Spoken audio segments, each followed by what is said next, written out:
friends, நம்ம cash flow statement தான் வந்து பார்த்துட்டு இருக்கோம். Previous classesல cash flow statement னா என்னது? Cash flow from operating activities, then cash flow from investing activities, then cash flow from financing activitiesலாம் வந்து எப்படி தனித்தனியா அசர்டைன் பண்ணணும் அப்படின்றதுக்கான சம்ஸ் வந்து ஒர்க் அவுட் பண்ணோம். அதையும் நம்ம டீட்டெயில்டா பார்த்தோம். அந்த கிளாஸஸ் ஏதாவது நீங்க மிஸ் பண்ணிருந்தீங்க அப்படின்னா அதுக்கான லிங்க் நான் டிஸ்கிரிப்ஷன்ல ப்ரொவைட் பண்ணிருக்கேன். அதை கிளிக் பண்ணி போய் பார்த்துக்கோங்க. இன்னைக்கு நம்மளுடைய கிளாஸ்ல இந்த கேஷ் ஃப்ளோ ஸ்டேட்மெண்ட்டை மொத்தமா எப்படி ப்ரிப்பேர் பண்ண போறோம் அப்படின்றதான் வந்து பார்க்க போறோம். ஸோ இந்த கேஷ் ஃப்ளோ ஸ்டேட்மெண்ட்டுக்கான ஃபார்மேட் வந்து என்ன அப்படின்னு சொல்லி பார்த்தீங்கன்னா, ஃபர்ஸ்ட் நம்ம என்ன அரைவ் பண்ணணும், cash flow from operating activities என்ன அப்படின்றத நம்ம ஃபர்ஸ்ட் வந்து கால்குலேட் பண்ணணும். Then cash flow from investing activities என்ன அப்படின்றத நம்ம ரெக்கார்ட் பண்ணணும். And then cash flow from financing activities என்ன அப்படின்றத நம்ம ரெக்கார்ட் பண்ணணும். ஸோ இதை மூணுத்தையும் வந்து நம்மளுக்கு ஆட் பண்ணி நம்மளுக்கு கிடைக்கக்கூடிய ஃபிகர் வந்து என்னன்னா நெட் இன்க்ரீஸ் ஆர் டிக்ரீஸ். இதுவே அந்த இடத்துல நெகட்டிவா நம்மளுக்கு ஆன்சர் வந்துச்சு அப்படின்னா அதுக்கு என்ன அர்த்தம், net decrease in cash and cash equivalent. இதுவே அந்த இடத்துல பாசிட்டிவா வந்து நம்மளுக்கு ஆன்சர் கிடைச்சிச்சு அப்படின்னா அது net increase in cash and cash equivalent. இந்த நம்ம வந்திருக்கக்கூடிய ஆன்சரோட நம்ம என்ன பண்ணணும்னா இந்த cash and cash equivalent at the beginning of the period. So beginning of the period அப்படின்றது என்னது, 1st April. ஸோ அந்த பீரியட்ல நம்மளுக்கு ஓப்பனிங் பேலன்ஸா என்ன கேஷ் அண்ட் கேஷ் ஈக்குவலண்ட் இருந்துச்சோ அதை நம்ம என்ன பண்ணணும்னா ஆட் பண்ணணும். எந்த அமௌண்ட்டோடைய நம்மளுக்கு இந்த டோட்டலா இந்த 3 ஆக்டிவிட்டீஸ்ல இருந்து நம்ம ஆட் பண்ணி நம்மளுக்கு ஒரு அமௌண்ட் கிடைச்சது இல்லையா, அது கூட இந்த ஓப்பனிங் பேலன்ஸை வந்து நம்ம ஆட் பண்ணணும். ஸோ ஆட் பண்ணி நம்மளுக்கு கிடைக்கக்கூடிய வேல்யூ தான் என்னன்னா cash and cash equivalent at the end of the period. End of the period அப்படின்றது என்னது, 31st March closing cash and cash equivalent என்னவோ அதோட ஆன்சர் தான் நம்மளுக்கு இங்கே கிடைக்கும். இந்த கேஷ் ஃப்ளோ ஸ்டேட்மெண்ட்டை பொறுத்த வரைக்கும் நம்மளுக்கு ஒரே ஒரு அட்வான்டேஜ் இருக்கு. என்ன அப்படின்னா நம்ம ஆன்சர் கரெக்டா இல்லையா அப்படின்ற கன்ஃபியூஷன் வந்து நம்மளுக்கு தேவையே கிடையாது. நம்மளோட ஆன்சர் கரெக்டா இருந்துச்சு அப்படின்னா இந்த closing cash and cash equivalent வந்து நம்மளுக்கு கரெக்டா நம்மளுக்கு கொஸ்டின்ல கொடுத்துருக்க அமௌண்ட்டோட மேட்ச் ஆயிடும். இன்கேஸ் நம்மளுக்கு இந்த அமௌண்ட் வந்து கொஸ்டின்ல கொடுத்துருக்க க்ளோசிங் பேலன்ஸோட மேட்ச் ஆகல அப்படின்னா நம்ம இந்த கேஷ் ஃப்ளோ ஸ்டேட்மெண்ட்ல ஏதோ ஒரு இடத்துல வந்து தப்பு பண்ணிருக்கோம் அப்படின்றதுக்கான மீனிங். அடுத்ததா நம்ம சம் பார்க்கலாம். From the following balance sheets of Tiger Super Steel Limited, prepare cash flow statement. So இங்கே நம்மளுக்கு வந்து பேலன்ஸ் ஷீட்டோட இன்ஃபர்மேஷன் வந்து கொடுத்துருக்காங்க. ஸோ பேலன்ஸ் ஷீட் வந்து 16 and then 2017க்கான இன்ஃபர்மேஷன் வந்து நம்மளுக்கு இங்கே கொடுத்துருக்காங்க. So equities and liabilities, then அசட்ஸோட இன்ஃபர்மேஷன். ஸோ இதோட டீட்டெயில்டு பிரேக்கப் வந்து இங்கே கொடுத்துருக்காங்க. ஸோ ஷேர் கேபிட்டல் என்ன இருக்குது, equity share capital, then 10% preference share capital.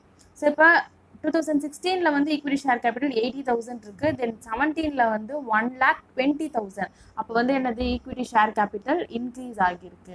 So preference share capital பார்த்தீங்கன்னா 2016ல 40,000 இருக்கு, பட் 2017ல 20,000 இருக்கு. அப்போனா அது வந்து என்னது, டிக்ரீஸ் ஆயிருக்கு. ஸோ டிக்ரீஸ் ஆயிருந்தா இதுக்கு என்ன மீனிங், ப்ரிஃபரன்ஸ் ஷேர் கேபிட்டலை இந்த கம்பெனி வந்து ரிடீம் பண்ணியிருக்காங்க, அதாவது ரிட்டர்ன் பண்ணிட்டாங்க. Then reserves and surplus. So reserves and சர்ப்ளஸ்ல ஜென்ரல் ரிசர்வ் வந்து 2016ல 8,000 இருந்திருக்கு, தென் 2017ல 12,000 இருக்கு. தட் மீன்ஸ் இன்க்ரீஸ் ஆகியிருக்கு. Then balance in statement of profit and loss. So இதை வச்சு தான் நம்ம வந்து நெட் ப்ராஃபிட் பிஃபோர் டாக்ஸேஷன் வந்து நம்ம கண்டுபிடிப்போம். தென் ட்ரேட் பேயபிள்ஸ், பில்ஸ் பேயபிளும் பார்த்தீங்கன்னா 2016ல 14,000 இருக்கு, 2017ல வந்து 21,200 இருக்கு. That means increase. So bills payable அப்படின்றது என்னது, நம்மளுடைய current liabilities. There is changes in working capital. Other current லயபிலிட்டிஸ்ல அவுட்ஸ்டாண்டிங் எக்ஸ்பென்சஸ் வந்து ப்ரீவியஸ் இயரை கம்பேர் பண்ணும்போது ரெடியூஸ் ஆகியிருக்கு. தென் ஷார்ட் டேர்ம் ப்ரொவிஷன்ஸ்ல பார்த்தீங்கன்னா ப்ரொவிஷன் ஃபார் டாக்ஸேஷன் கொடுத்துருக்காங்க, அண்ட் தென் ப்ரொபோஸ்டு டிவிடெண்ட் வந்து கொடுத்துருக்காங்க. தென் டேஞ்சபிள் அசெட்ஸில் லேண்ட் அண்ட் பில்டிங்ஸ் இருக்கு, அண்ட் தென் பிளான்ட் இருக்கு. ஸோ லேண்ட் அண்ட் பில்டிங் பார்த்தீங்கன்னா லாஸ்ட் இயரை கம்பேர் பண்ணும்போது இந்த இயர் வந்து ரெடியூஸ் ஆகி இருக்கு. தென் பிளான்ட் பார்த்தீங்கன்னா லாஸ்ட் இயரை கம்பேர் பண்ணும்போது இந்த இயர் வந்து இன்க்ரீஸ் ஆகி இருக்கு. ஸோ அடிஷனல் இன்ஃபர்மேஷன் என்ன கொடுத்துருக்காங்க, proposed dividend for 2016 and 17 is 15,600. And for 2015 and 16 is 11,200. And then பார்த்தீங்கன்னா depreciation charge on land and building rupees 20,000 and plant rupees 10,000 during the year. So first நம்ம என்ன find out பண்ணணும்னா net profit before tax அந்த particular yearல என்ன net profit before tax வந்து என்ன அப்படின்றத நம்ம first வந்து find out பண்ணணும். ஏன்னா indirect method பொறுத்த வரைக்கும் நம்ம எதுல இருந்து ஸ்டார்ட் பண்ணுவோம், net profitல இருந்து தான் ஸ்டார்ட் பண்ணுவோம் இல்லையா? ஸோ அப்போ ஃபர்ஸ்ட் நம்ம அதை find out பண்ணணும். ஸோ ஆக்சுவலாக இந்த இயரோட ப்ராஃபிட் என்ன அப்படின்றத ஃபைண்ட் அவுட் பண்ணுறதுக்கு நம்ம 2016 and 17 profit and loss account balance இருக்கு இல்லையா, ரிசர்வ்ஸ் அண்ட் சர்ப்ளஸில். ஸோ அது ரெண்டுத்தோட டிஃப்ரென்ஸ் தான். ஸோ லாஸ்ட் இயரோட ஓப்பனிங் பேலன்ஸ் இந்த இயரோட ப்ராஃபிட் ஆட் பண்ணதுக்கு அப்புறமா தான் இந்த க்ளோசிங் பேலன்ஸ் நம்மளுக்கு கிடைச்சிருக்கு. ஸோ இது ரெண்டுத்துக்கும் இருக்க டிஃப்ரென்ஸை நம்ம கண்டுபிடிச்சாலே அந்த பர்டிகுலர் இயரில் எல்லா அட்ஜஸ்ட்மெண்ட்ஸுக்கும் அப்புறமா நம்ம என்ன ப்ராஃபிட் வந்து அரைவ் பண்ணியிருக்கோம் அப்படின்றது நம்மளுக்கு தெரிஞ்சிடும். Net profit for the year 10,800 minus 7,200, that is 3,600. இப்போ இந்த நெட் ப்ராஃபிட் வந்து எதுக்கு அப்புறமா நம்மளுக்கு அரைவ் ஆயிருக்கு, டாக்ஸுக்கான ப்ரொவிஷனை வந்து நம்ம வந்து டிடக்ட் பண்ணியிருக்கோம். அண்ட் தென் ப்ரொபோஸ்டு டிவிடெண்ட்கான ப்ரொவிஷனையும் வந்து நம்ம டிடக்ட் பண்ணதுக்கு அப்புறமா தான் நம்மளுக்கு இந்த ஃபிகர் வந்து கிடைச்சிருக்கு. ஸோ பட் நம்மளுக்கு என்ன வேணும், பிஃபோர் டாக்ஸேஷன் தான் என்ன அப்படின்றது நம்மளுக்கு தெரியணும் இல்லையா? அப்போ நம்ம என்ன பண்ணணும்னா add provision for taxation. So அந்த பர்டிகுலர் இயரில் எவ்வளோ ப்ரொவிஷன் நம்ம கிரியேட் பண்ணியிருக்கோமோ அதை நம்ம ஆட் பண்ணணும். ஸோ எவ்வளோ நம்ம கிரியேட் பண்ணியிருக்கோம் அந்த பர்டிகுலர் இயரில் 12,800. and then add proposed dividend. So dividend அப்படின்றது என்னது, நம்ம ப்ராஃபிட்ல இருந்து தான் நம்ம ஷேர் ஹோல்டர்ஸ்க்கு அதை டிஸ்ட்ரிபியூட் பண்றோம். ஸோ அப்போ வந்து என்ன பண்ணியிருப்போம், அதை ப்ராஃபிட்ல இருந்து தான் டிடக்ட் பண்ணியிருப்போம். ஸோ அப்போ நம்ம எவ்வளோ அமௌண்ட் வந்து ஆட் பண்ணணும், அந்த பர்டிகுலர் இயரில் 15,600 தான் வந்து டிவிடெண்டாக வந்து ப்ரொப்போஸ் பண்ணியிருக்காங்க. ஸோ அதை தான் நம்ம வந்து என்ன பண்ணணும்னா மறுபடியும் ஆட் பண்ணணும். 3,600 plus 12,800 plus 15,600, அப்போ 32,000. ஸோ இதுதான் வந்து net profit before tax.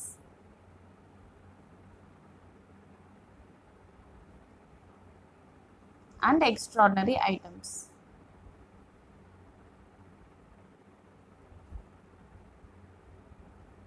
So first நம்ம என்ன ஹெட்டிங் கொடுக்கணும் இதுக்கு, cash flow statement of Tiger Super Steel Limited for the year ended 31st March 2017. So first நம்ம என்ன find out பண்ணணும், cash flow from operating activities நம்ம find out பண்ணணும். அப்போ first நம்ம indirect method பொறுத்த வரைக்கும் எதை எழுதணும், net profit எழுதணும் இல்லையா? அப்போ net profit before taxation, that is working note 1. So எவ்வளவு 32,000 இன்னர் காலம்ல நம்ம எழுதிக்கலாம். ஸோ நெக்ஸ்ட் நம்ம என்ன பண்ணணும், நான் கேஷ் ஐட்டம்ஸுக்கான அட்ஜஸ்ட்மெண்ட்ஸ் வந்து ப்ரொவைட் பண்ணணும். ஸோ அதில் ஃபர்ஸ்ட் நம்ம என்ன பண்ணணும்னா டெப்ரிசியேஷனை வந்து நம்ம ஆட் பண்ணணும். டெப்ரிசியேஷன்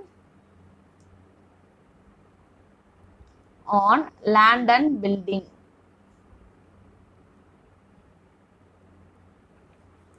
எவ்வளவு கொடுத்துருக்காங்க, 20,000 rupees.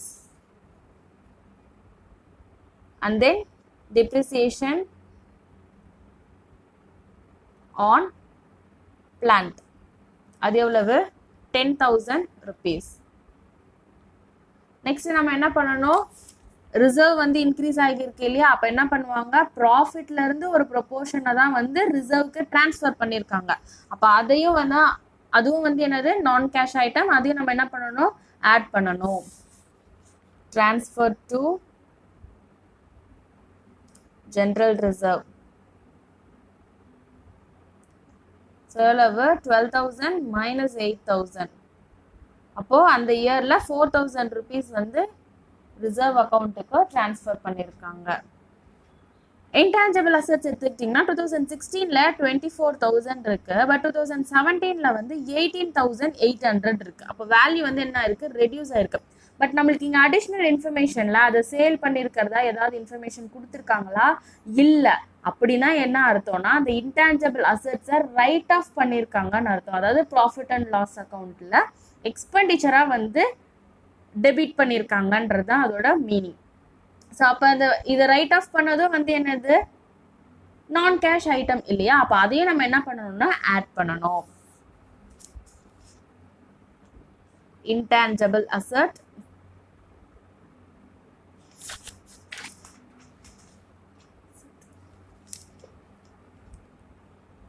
written off. So that is 24,000 minus 18,800.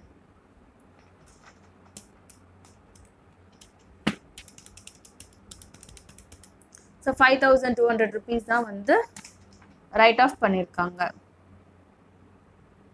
So இப்போ இது எல்லாத்தையும் நம்ம ஆட் பண்ணுவோம். ஸோ கிடைக்கக்கூடிய அமௌண்ட் வந்து நம்மளுக்கு என்னதுன்னா operating profit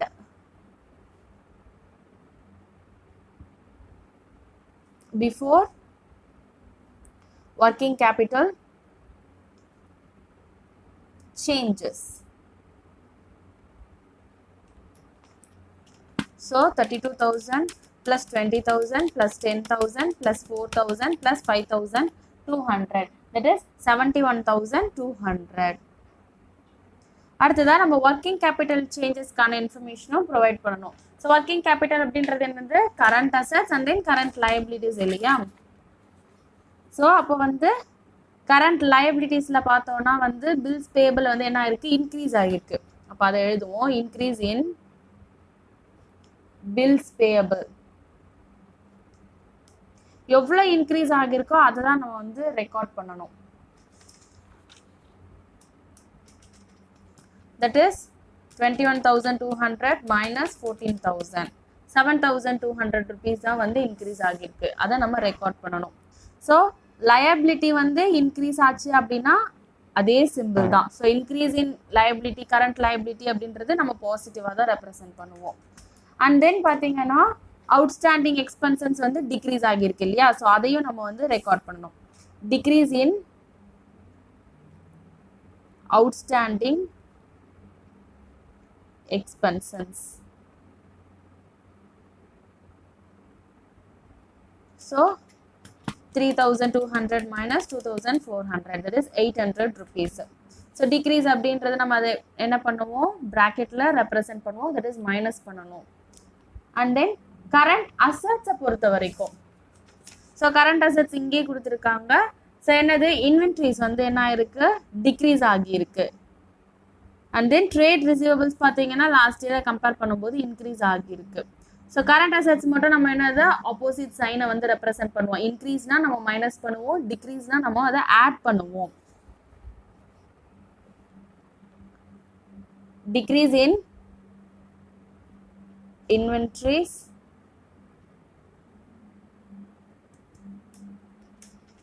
that is 34,000 minus 31,200, 2,800. So degrees அப்படின்றது நம்மளுக்கு என்ன எப்படி ரெப்ரசென்ட் பண்ணுவோம் பாசிட்டிவா. ஸோ இங்கே டிக்ரீஸ் இன் இன்வென்ட்ரிஸோட வேல்யூ வந்து குறைஞ்சிருக்கு அப்படின்னா நம்ம என்ன அர்த்தம்னா ஸோ இன்வென்ட்ரிஸ் வந்து என்னது ஸ்டாக் இல்லையா. அப்போ ஸ்டாக் வந்து நம்ம என்னது புதுசாக பர்ச்சேஸ் பண்ணல. புதுசாக பர்ச்சேஸ் பண்ணியிருந்தா லாஸ்ட் இயரை கம்பேர் பண்ணும்போது இந்த இயரில் வந்து அதிகமாக இருந்திருக்கும். அப்போ நம்ம ஆட்டோமேட்டிக்காக பர்ச்சேஸ் பண்ணியிருந்தா கேஷ் அவுட்ஃப்ளோ நடந்திருக்கும். இந்த இடத்துல இன்வென்ட்ரி வேல்யூ குறைஞ்சிருக்கிறனால அந்த இடத்துல அவுட்ஃப்ளோ இல்லை அப்படின்றத நம்ம கண்டுபிடிக்கிறோம். ஸோ அதனால தான் அதை நம்ம என்னென்னு எடுத்துக்கிறோம் இன்ஃப்ளோவாக எடுத்துக்கிறோம். ஸோ அதனால தான் அதை ரெப்ரசென்ட் பண்ணுறது எப்படி ரெப்ரசென்ட் பண்ணுறோம் பாசிட்டிவாக வந்து ரெப்ரசென்ட் பண்ணுறோம். And then increase in trade receivables.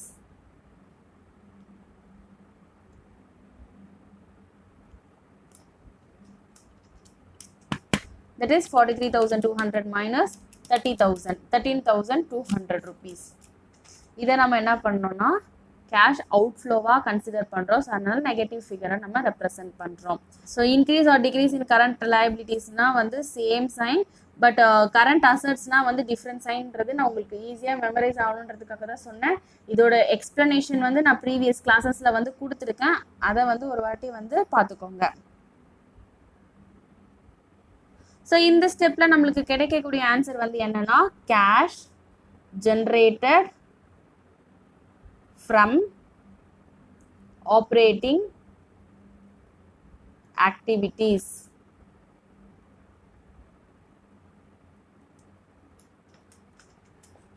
So 71,200 plus 7,200 minus 800, then again plus 2,800, then minus 13,200.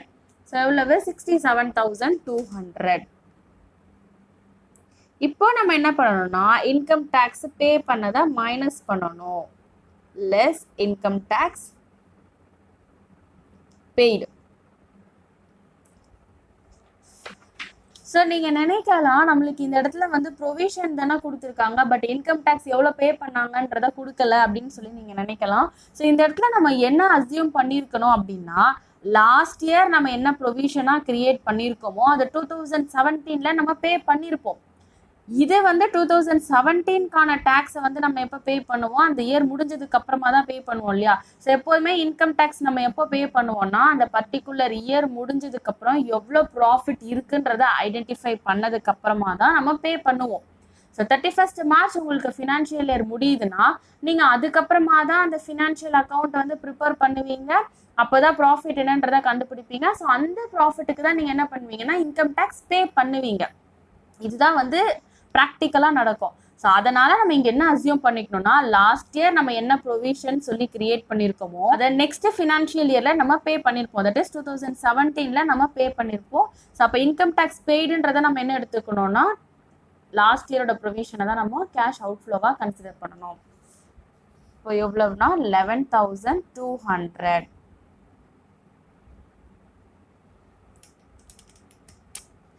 So 56,000 தான் வந்து என்னது நம்ம அந்த பர்டிகுலர் இயரில் cash inflow from operating activities. So இதை அவுட்டர் காலமில் நம்ம போட்டுக்கலாம். கேஷ் இன்ஃப்ளோ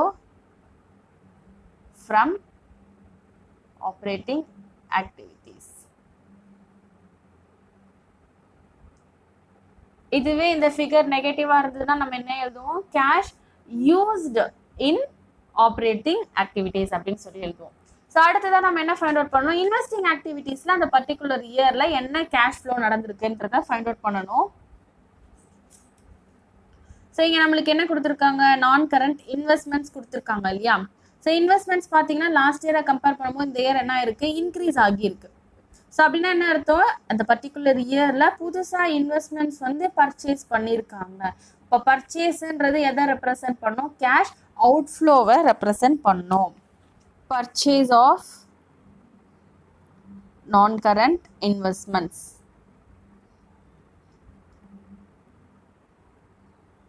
ஸோ 14,000லேருந்து 4,000 மைனஸ் பண்ணோன்னா 10,000 rupees. ஸோ அதை நம்ம நெகட்டிவாக ரெப்ரசன்ட் பண்ணுவோம், ஏன்னா கேஷ் அவுட்ஃப்ளோ. அண்ட் தென் அசட்ல பார்த்தீங்கன்னா லேண்ட் அண்ட் பில்டிங்ஸ் இருக்குது, பிளான்ட் இருக்குது இல்லையா. ஸோ லேண்ட் அண்ட் பில்டிங்ஸோட வேல்யூ வந்து ரெடியூஸ் ஆகியிருக்கு. ஸோ ஓப்பனிங் பேலன்ஸ் வந்து 40,000, இந்த இயரில் வந்து 20,000 க்ளோசிங் பேலன்ஸாக இருக்குது. அண்ட் தென் டிப்ரிசியேஷன் எவ்வளோன்னு சொல்லியிருக்காங்க, 20,000. அப்போ இதில் எந்த விதமான அட்ஜஸ்ட்மெண்ட்ஸும் இல்லை, டிப்ரிசியேஷன் போக கரெக்டாக தான் இந்த அமௌண்ட் வந்து காட்டியிருக்காங்க. பட் பிளான்ட்ல பார்த்தீங்கன்னா 2016ல் 36,000 இருக்குது, பட் 2017ல் 76,400 இருக்குது. அப்போ இது இன்க்ரீஸ் ஆகியிருக்கு. எவ்வளோ அந்த பர்டிகுலர் இயரில் பிளான்ட் வந்து பர்ச்சேஸ் பண்ணியிருக்காங்கன்றது தெரியல. ஸோ அப்போ அதுக்கான ஒர்க்கிங் நோட் நம்ம ப்ரிப்பேர் பண்ணணும். ஸோ பிளான்ட்டோட ஓப்பனிங் பேலன்ஸ் நம்ம எழுதிக்கலாம், 2 பேலன்ஸ் brought down. ஸோ எவ்வளவு 36,000. அண்ட் தென் வேற என்ன இன்ஃபர்மேஷன் கொடுத்துருக்காங்க, closing balance, that is by balance carried down. So அது எவ்வளவுனா 76,400. ஸோ அந்த பர்டிகுலர் இயரில் எவ்வளோ டிப்ரிசியேஷன் ப்ரொவைட் பண்ணியிருக்காங்க, பை டிப்ரிசியேஷன்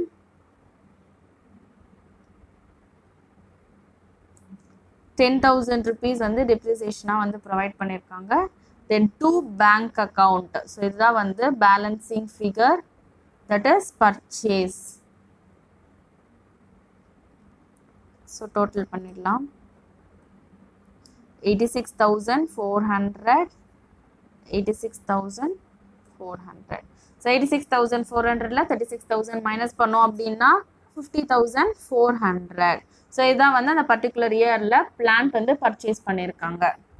ஸோ அதையும் நம்ம ரெக்கார்ட் பண்ணிடலாம், purchase of plant. That is 50,400. அப்போ டோட்டலா வந்து என்னது -60,400. நெகட்டிவ் ஃபிகர்னா என்னது cash used in investing activities. So that is அந்த particular financial yearல investing activitiesக்காக இந்த கம்பெனி வந்து ஸ்பெண்ட் பண்ணியிருக்காங்க. அதுதான் வந்து இந்த நெகட்டிவ் ஃபிகர் வந்து ரெப்ரசென்ட் பண்ணுது. நெக்ஸ்ட் வந்து cash flow from financing activities வந்து ஃபைண்ட் அவுட் பண்ணலாம். ஸோ ஃபினான்சிங் ஆக்டிவிட்டிஸ் அப்படின்றது என்னது நம்மளுடைய long term capital and borrowings. So equity share capital வந்து இன்க்ரீஸ் ஆகியிருக்கு. அப்போ அது வந்து என்னது கேஷ் இன்ஃப்ளோ. அப்போ proceeds from issue of equity shares. So எவ்வளவு இருக்கு? ஸோ எவ்வளவுனா 1,20,000 minus 80,000, that is 40,000 rupees. அது cash inflow. And then preference share capital value reduce ஆயிருக்கு இல்லையா, that is redemption of preference share capital 20,000. So outflow அப்படின்றத நம்ம ப்ராக்கெட்ல ரெப்ரசென்ட் பண்றோம். நெக்ஸ்ட் டிவிடெண்ட் பே பண்ணது நம்மளுக்கு என்னது ஃபினான்சிங் ஆக்டிவிட்டிஸ் தான் இல்லையா. So that is dividend paid. So இங்கேயும் அதே மாதிரி தான் எப்படி நம்ம டாக்ஸேஷன் 2016 கிரியேட் பண்ண ப்ரொவிஷனை நெக்ஸ்ட் ஃபினான்ஷியல் இயர்ல நம்ம வந்து பே பண்ணுவோமோ டிவிடெண்ட்டும் அதே மாதிரி தான். ஸோ டிவிடெண்ட்டும் வந்து 2016 வந்து என்ன வந்து ப்ரொவைட் பண்ணியிருக்காங்களோ ப்ரொப்போஸ் பண்ணியிருக்காங்களோ அது எப்போ பே பண்ணுவாங்கன்னா 2017 தான் வந்து பே பண்ணுவாங்க. ஸோ அதனால அந்த பர்டிகுலர் இயர்ல அவங்க பே பண்ணதான் நம்ம வந்து அசியூம் பண்ணிக்கிறோம். தப்பு வந்து எவ்வளோனா 11,200 தான் ஆக்சுவலா டிவிடெண்ட் பே பண்ணியிருப்பாங்க. அதுதான் நம்மளோட கேஷ் அவுட்ஃப்ளோ.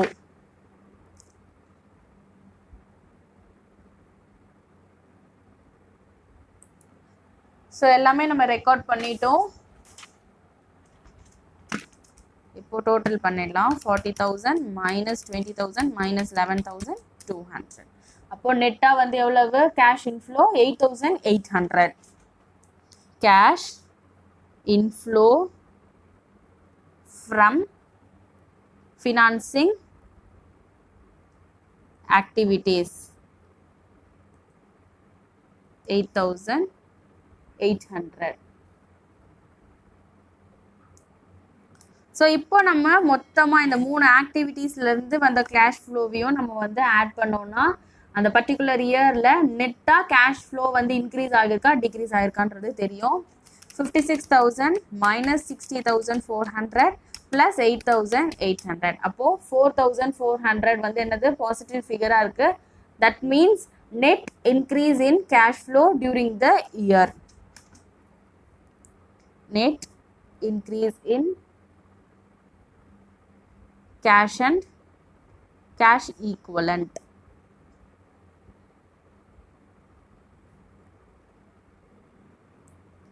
So இது கூட நம்ம என்ன ஆட் பண்ணோம் cash and cash equivalent at the beginning of the period.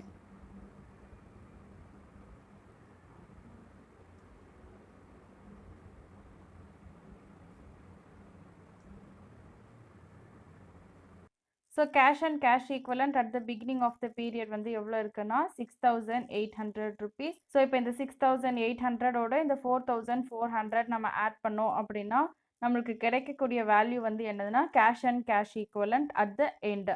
So that is 11,200.